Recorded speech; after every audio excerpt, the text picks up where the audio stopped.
Greetings everyone! So whilst I still have my equipment set up, I thought I would just go ahead and film this video that I mentioned. So this story is going to be about the time that I got followed home, so a bit of a story time for you guys.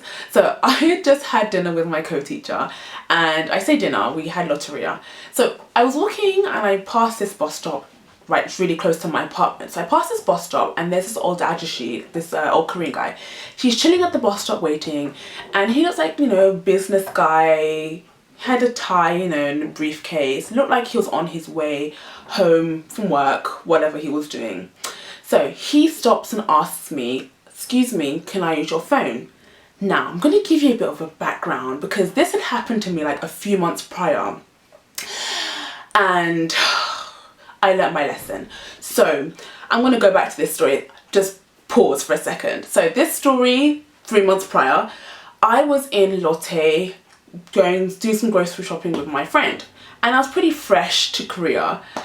So, you know, we were like going around and this old guy steps out and he asks me, "Excuse me, can I use your phone?" Now, I don't know what happened to me because usually with these kind of things, I'm very quick and I know the response. I'm from London. You don't give out, like, you don't just give your phone to random strangers just because they ask to use it. And if you do, well, you don't really do it, but, well, you just don't really do it. So I guess my London street wiseness left me for a moment because I didn't know what to do because I had my phone in my hand, like clearly working, clearly functioning phone. There were so many excuses I could have used, but I just didn't think quickly enough on my feet. So I was like, I thought, what would Jesus do? That was my thing. I was like, okay, I feel bad for like saying no because my phone is clearly in my hand. So I was like, okay, you can use my phone. I know, I just didn't think quickly enough and I was silly. So you don't have to tell me, I know already. So he uses my phone, and then my friend was like, he was a little bit creepy, and I was like, yeah, he kind of was. She's like, what if he called his phone from your phone? And then I was like, no. So then later on that evening, lo and behold, I get a message, "Thank you for letting me use your phone." And I was like, what? That's not why are you messaging me? So he then eventually like cacao me, and then I had to block this guy. So that is that background, and let me tell you this, I was never that friendly to random ajashis asking to use my phone again. So now let's go back to this story of this guy. And so as soon as he asked me to use my phone, I was like, no. And I pretty much think I did that because this is clearly like some sort of universal weirdo thing. Ask for a girl's phone and then like use it to call her. I guess sometimes they want, because the other guy, he messaged me like, "Oh, I want to learn English." Like, if you want to learn English, don't be all creepy about it. I guess this is some sort of like thing that some weirdos do here. So I was like, no. I carry on walking home and I think nothing of it, but I got this really creepy vibe, really creepy vibe from this guy. So I was like quite a distance away and I turned and he's still at the bus stop. So I was like, okay, just in my imagination. So I'm rounded the corner to go to my apartment. So like, you know, I'm walking and I have to turn this way to go into my apartment. But, you know, I was listening to music and I dropped my phone. So I always say thank goodness, thank God I dropped my phone because it bought me time. Because as I was picking up my phone when I dropped it, I saw him in the corner of my eye, round in the corner. I was like, this guy was just waiting at the bus stop. Why has he walked this way? So like things start going in my mind. I'm really close to my apartment, but I wouldn't have made it in time and he probably would have like walked into there with me, into the door. There's a code outside, but he could have just like followed me, and so I was like, okay, don't let him know where you live. So I round the corner and I can still see him in the corner of my eye. So I keep walking straight. There's just a straight road like just outside my apartment. So I keep walking straight, and at this point I'm like panicking. I'm like, oh my gosh. So I start to call people. I just want to call anybody. I could have like, you know, like your mind isn't like working very well. I could have like gone into the cafe that's really close to my apartment or the corner store, but I just didn't think. So like I'm like walking straight. I just wanted to get away from this guy. So I walk straight down this road and I'm calling my friends, and at that time I never really used my phone before, and usually like if you call someone on your phone it just starts ringing, but I guess in Korea there's like a voice that says something, and because I've never really called anyone on my phone, I've always just used Kakao, I thought like it was just saying they're not picking up. So I was like, oh my gosh, why is no one picking up? So I hung up because it would say that for a little bit, like 5 seconds, and then the phone ring. I've learned now that it does that and then the phone will ring, but I didn't know that and I was panicking.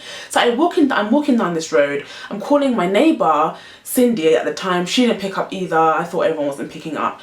So halfway down this road, I kind of like turn a little bit because I'm still like turning to see. I don't want to like, I don't know what to do in this situation. Like, do you confront them? I just didn't know what to do, and I was like, let me not confront him in case he's like, you know, not mentally well and he like attacks me or something. I just didn't know what to do in that kind of situation.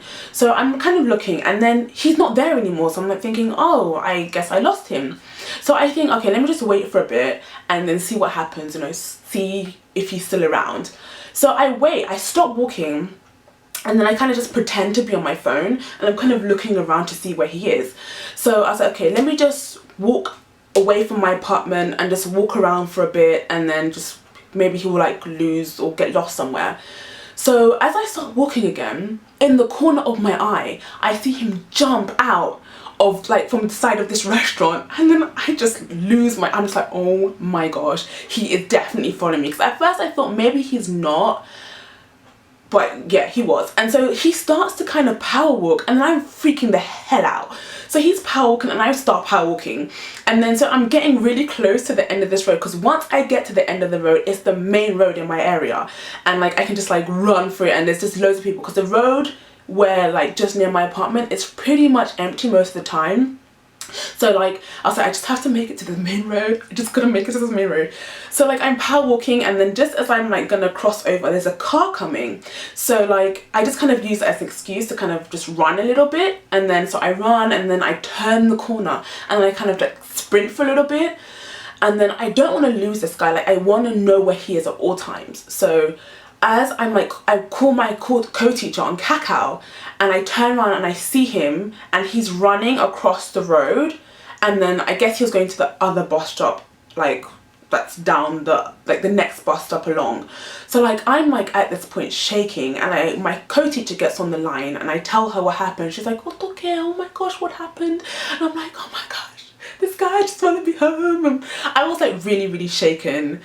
And so after a while, like I just walked for a little bit, and then when I like saw he, like I stood there for a little bit to make sure he didn't like come back, and then after I realized that he was gone, then I went back to my apartment. But guys, I was so shaken. I really don't want to scare you guys, because it's not like this super scary place, but I also want to feel like you guys need to be told a balanced story, because I feel like a lot of people here, like bloggers and vloggers or whatever, they kind of tell you Korea is super safe, and it is. You can leave your car, like I've seen people leave their cars unlocked with the keys still running, with the engine still running and all that stuff.